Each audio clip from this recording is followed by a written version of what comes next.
Okay, here we have a 2007 Lincoln MKZ with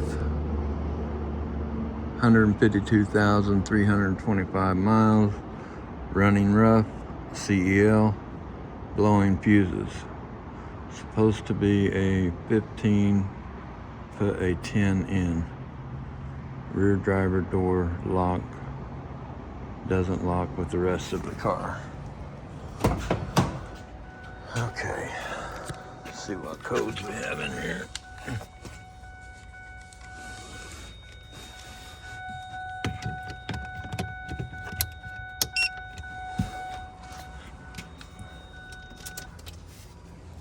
Let's see, let's hit the lock button.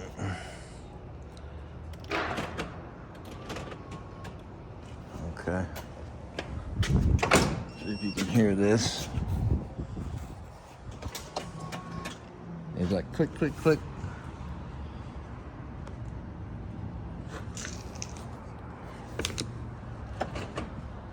Unlock.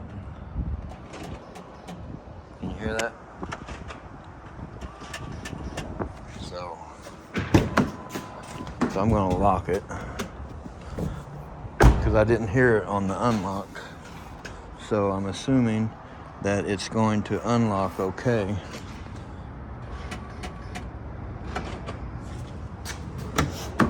Nope, I'm wrong.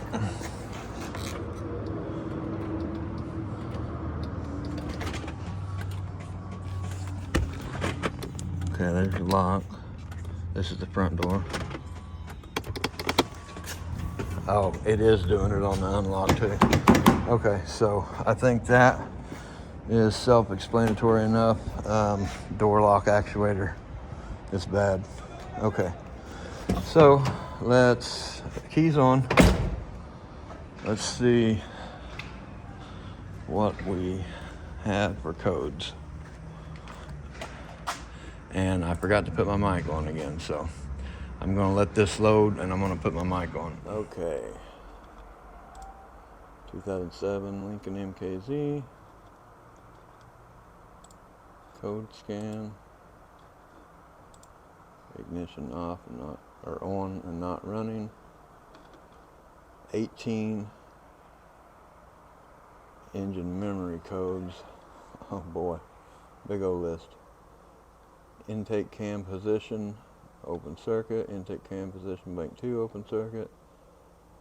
IAT circuit, high output. Throttle position sensor A, circuit low. O2 sensor heater fault. O2 sensor heater fault. All 4 O2 sensor heater faults. Throttle position B, circuit high. EVAP system purge control fault. Positive crankcase ventilation heater control circuit open. PCM power relay circuit open. OBD2 system checks incomplete. Theft detected, engine disabled. PCV heater control B circuit. TAC open. TAC processor. TAC system force limited RPM. A lot of airbag codes. Occupation classification system code. Okay, so 11 down here on the OBD. And because it's blowing that fuse, I'm sure, hopefully all of these codes are tied into one circuit. So let's pop the hood on this baby.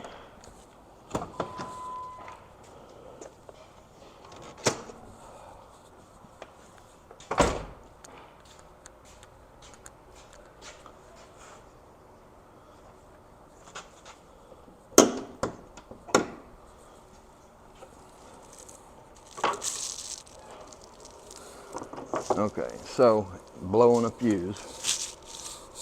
So we're gonna have to use our brains a little bit, or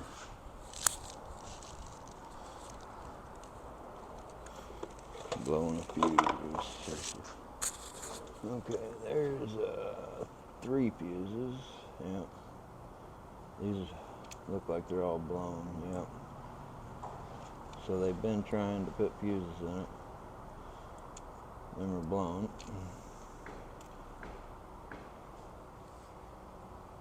That one looks clean. That one looks clean. That one looks clean.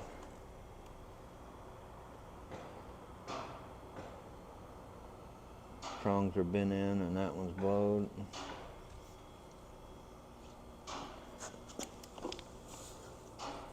The 10's good. 15's good. Nut 15's good. So this one with the prongs bent, I'm sure is the one they're talking about, and it's blowed. So there's 4 that's blowed. I'm assuming they kept putting them in there. And it's a Ford, so it's not going to tell us what it is. Let's see, that'd be relays over there.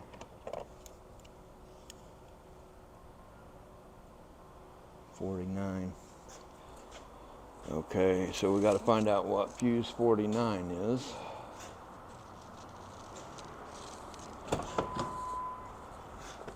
Let's see if there's a manual.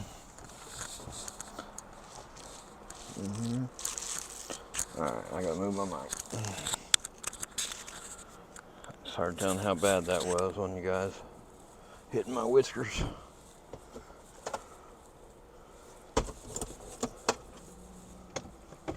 Okay. So it looks like we have a book.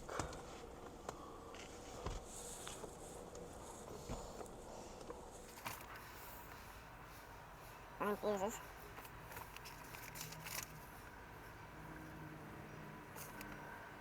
I don't see fuses in the index.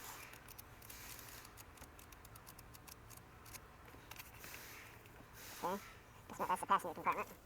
Right here, they've got a bunch of X's drawn in pencil.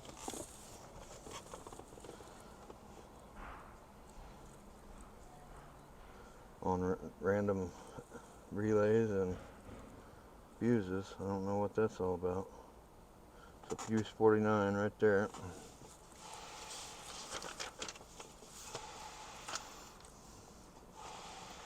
Fuse 49, 15 amp, PCM Class C. PCM Class C. Okay, so something to do with the PCM and engine control systems. I think first thing, or next thing, would be look up some of these codes on Identifix and see if they're, or just type them all in for that matter, and see if they are all tied together. Okay. New vehicle. Okay, I just typed a bunch of them codes in there and it didn't bring me up nothing. So no help as far as people in here, other technicians in here saying look for this or look for that. So when I find out what it is, I'll have to put something in here.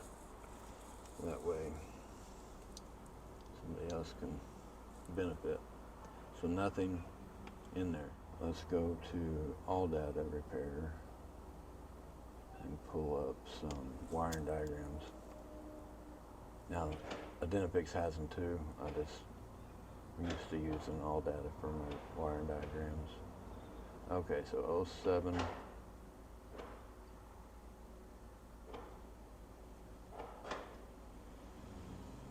Lincoln MKZ all-wheel drive, 3.5 liter. Diagrams. I like using the interactive color, non-OE. Let's go to powertrain management, engine controls, and we're looking for fuse 49. Fuse 22, 26, 23, 40, 42, 49. So right here, right there.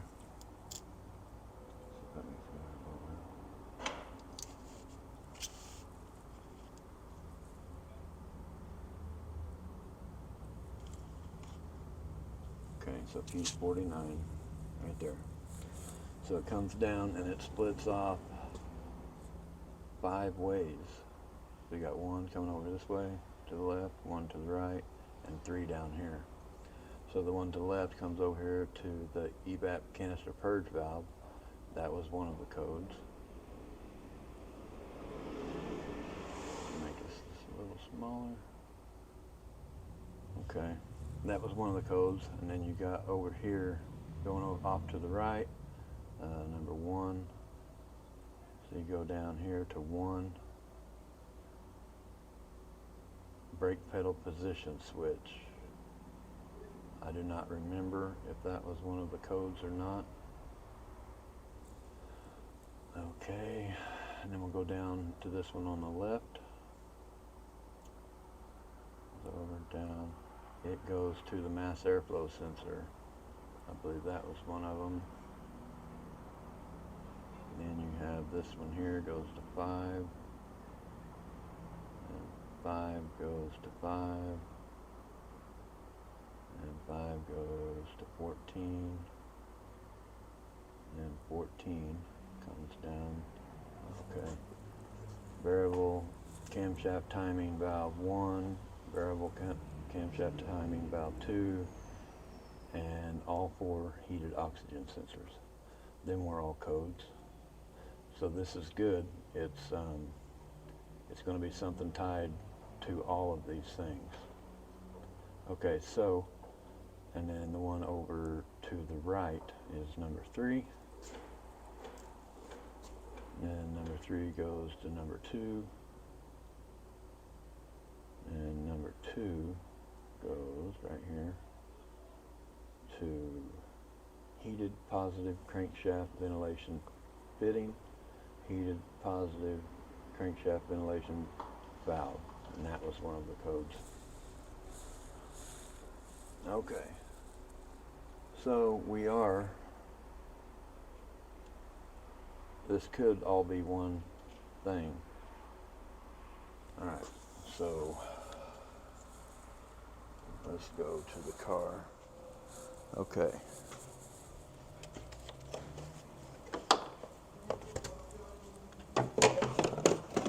Now, how I would normally start this, I think, is just unplugging these things one at a time, starting with the easiest to get to, and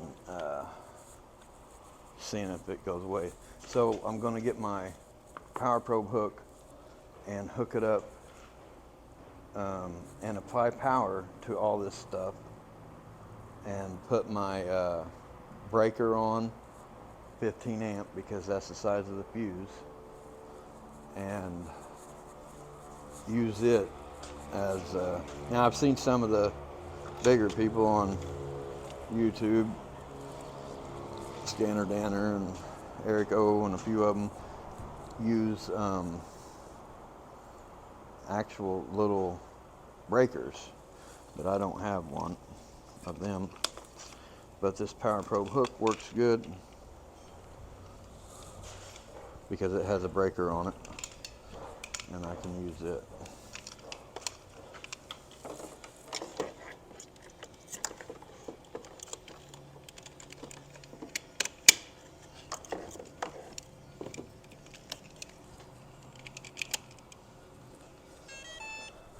Okay, so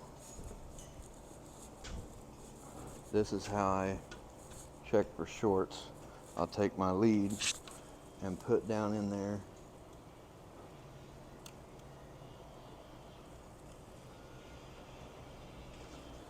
Let's turn the key on.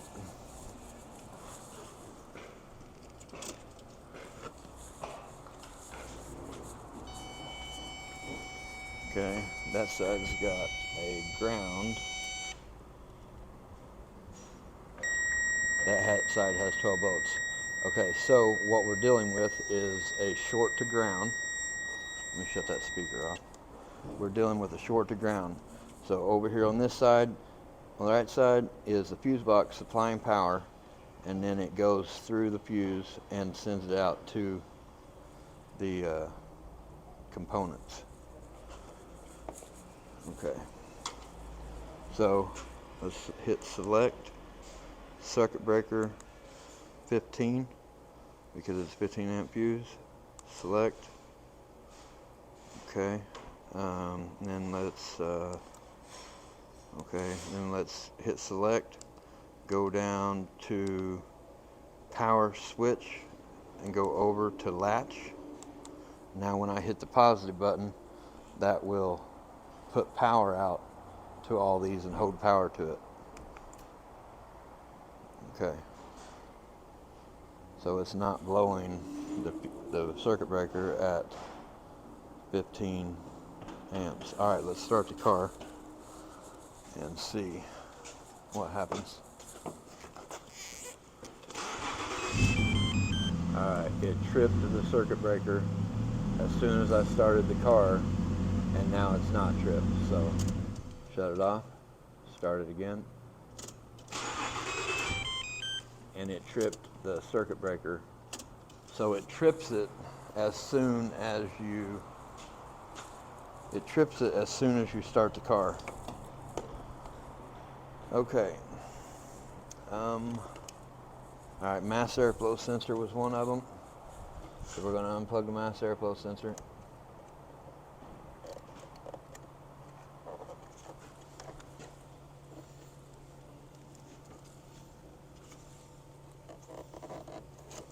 That's the easiest one to get to. Now we're going to start the car.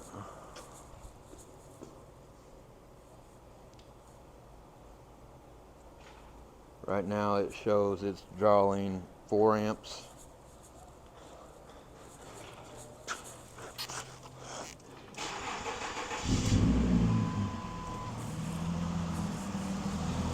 Huh. It didn't trip at that time. With the mass airflow sensor unplugged, it didn't trip it.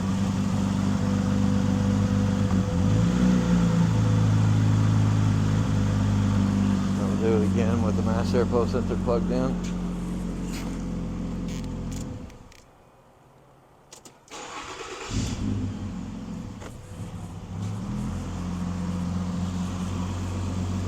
I don't think it tripped it, I couldn't tell. I'm going to take this over here with me.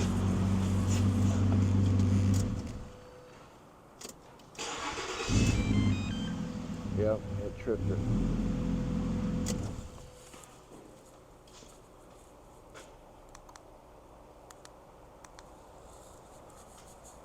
Okay, let's unplug the mass airflow sensor again.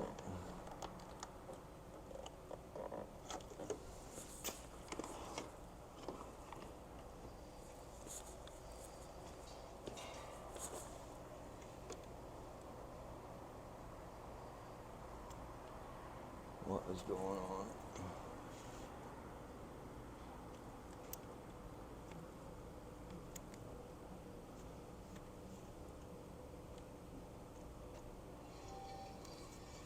Oh, I have to put.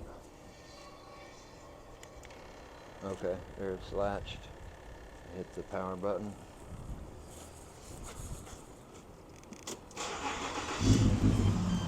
Okay, mass airflow sensor's unplugged. It still tripped the breaker.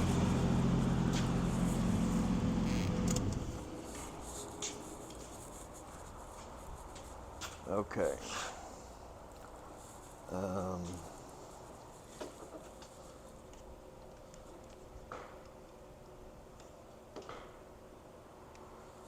Now we will go for the solenoids, variable valve timing solenoids. I'm just going to unplug both of them. Well, I'll just do this front one first. Okay.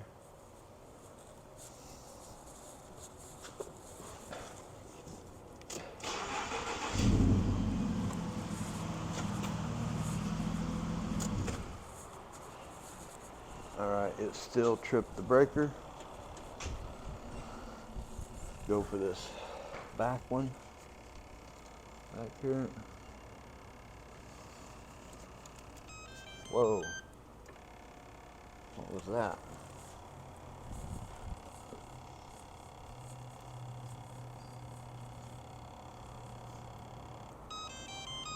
Aha, look at that.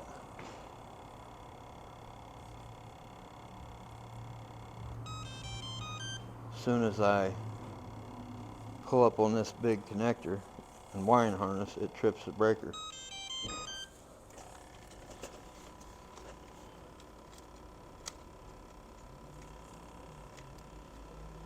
Somebody's been in here because this is pulled back a little bit. Oh, okay, I'm gonna hold this still. Let's see if we can see it, yeah. I'm gonna hold this still here and see if it's up here.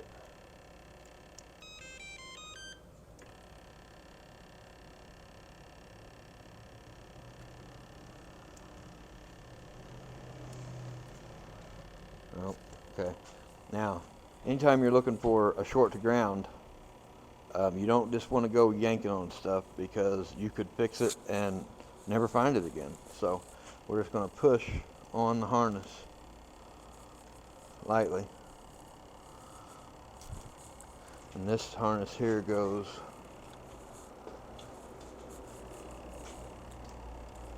all the way down in there.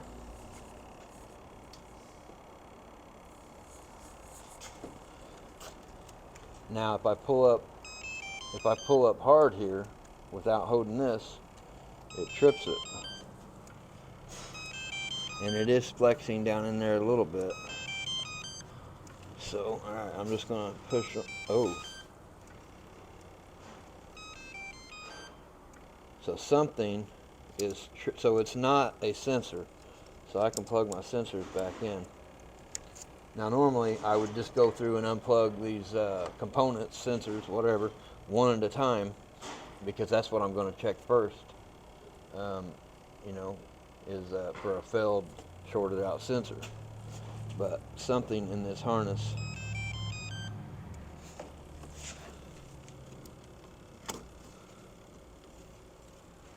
is shorting. Man, I barely touched that. Right here by the bottom stud on the valve cover, just touching that zip tie, and it is tripping the breaker. But that's on, you know, it's on the thing good there, and it don't look like anything is rubbed through. Oh, what's that? Let's see if I can get a shot of that down in there.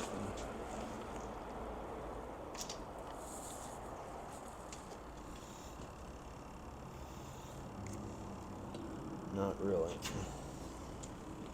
But it goes right down there by that alternator.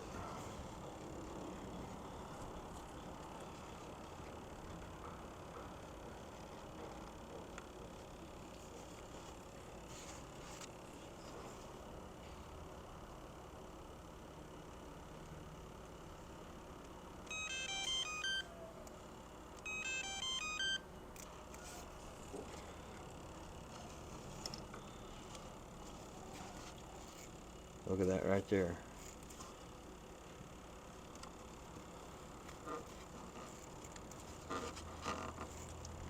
See that? Look, there's an open. The harness is open there.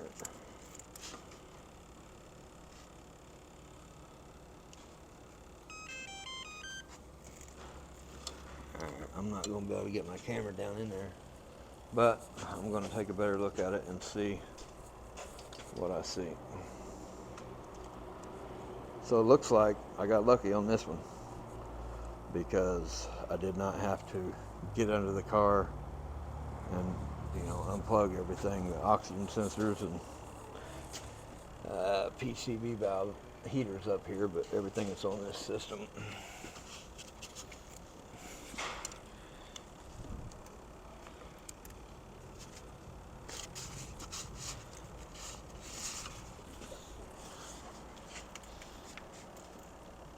Okay, the alternator has a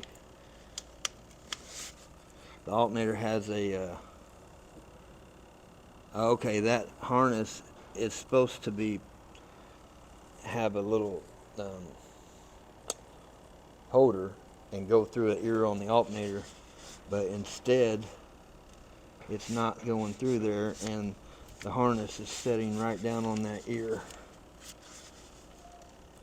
If I push it down on there, now see, I've already messed it up to where it's not tripping. I've moved that harness around so much it's not even tripping the breaker anymore.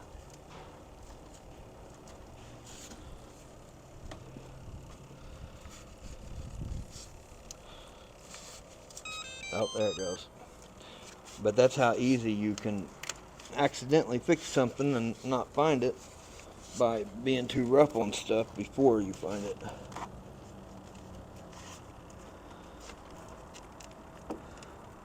Oh, there it is. A big yellow and black wire, it looks like. And then another wire beside it is rubbed through and hitting. Okay. I just erased the codes so I can go drive it and make sure it runs decent. I just put a piece of rubber hose over where it was short to ground at and put a new fuse in it.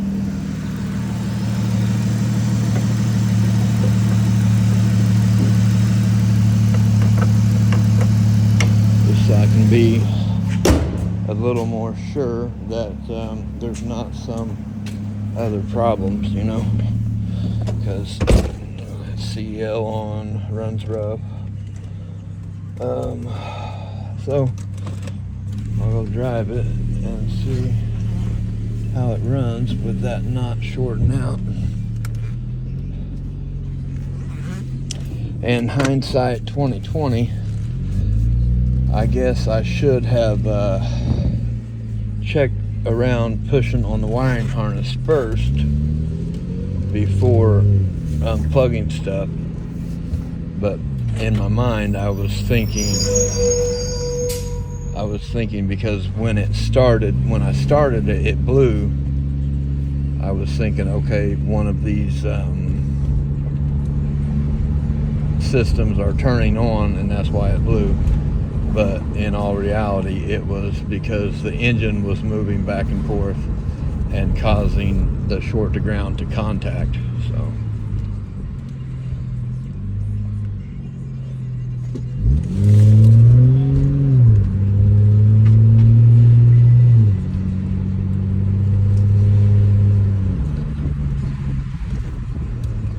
boy, it's got a bad front brake pulse.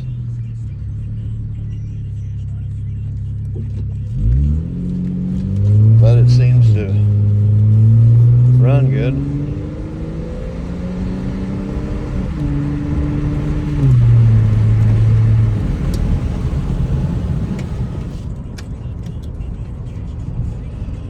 So that the spot way down in there, that would be hard to actually cut the wires, repair them,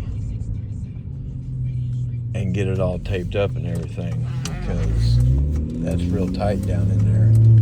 I might have to pull out the bands, or I'd have to pull out something to make myself more room, because I can't even really get my hands down in there. So we'll see. Look at that brake pulse.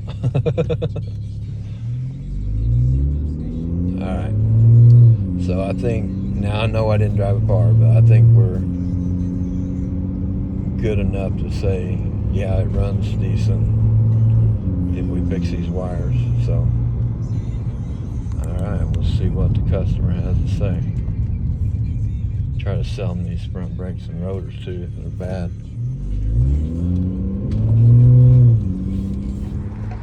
So, the warranty company they have denied the wiring repair, but they approved the door lock actuator.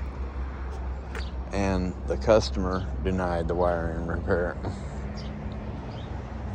So, I guess they're gonna get a free temporary somewhat fix, because I'm just gonna leave that hose I put in there for the test drive. If it falls out and starts doing it again, maybe they'll come back and have it done, I don't know. Or if those wires completely, because they're open, so eventually they will corrode and break. Alright, well, I might do a actuator repair video on the door later. Alright, thanks for watching. I hope y'all have a great day.